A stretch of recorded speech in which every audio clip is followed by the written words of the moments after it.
what's one piece of wisdom you would tell your younger self, right? I mean, it's a very good old question, but I think, I'll ask everybody this anyway. What's one good old piece of wisdom that you wish to tell your younger self? Yeah. Wow.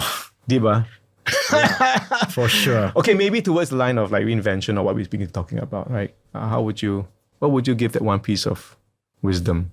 My whole career has been reinvention. I mean, I went from banking to marketing, to tech, now into consulting. And a piece of advice that I got very early on is that if you want exponential growth, go after exponential steps. Yeah. Go after those big changes, right? Yeah.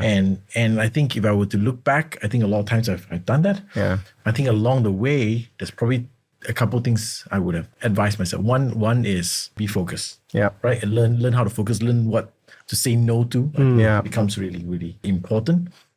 Be patient with learning the hard things. Love it. With building the muscles. I think sometimes we get impatient. We focus on the tools, right? Because those things are sexy, they're there, they're available, they're made for already, they're ready to be used. Muscles takes time. Yeah. So be patient with building some of those fundamentals and those muscles. Those will be Love it.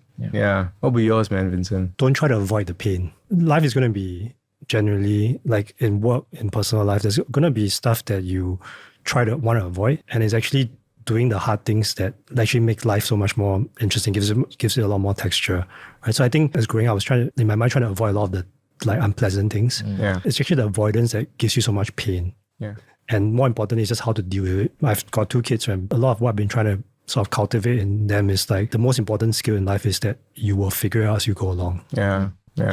Very nice. Very powerful, man. Yeah. For me personally, it would be not giving a damn of what people thought about me.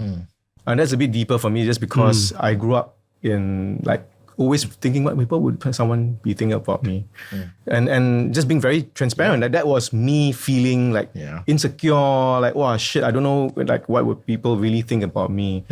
And if the moment you took that away, you feel super liberated. And that was what I learned along the way. So if I were going to go back and say, hey, you know what? Totally. Just don't give a shit about what people think about you. Your best buddies and your best friends will be with you regardless of who you are. And these are people to keep. People who just be with you because of what you have. You can do without these people. Right? So just being confident about not giving a damn about what people thought about me.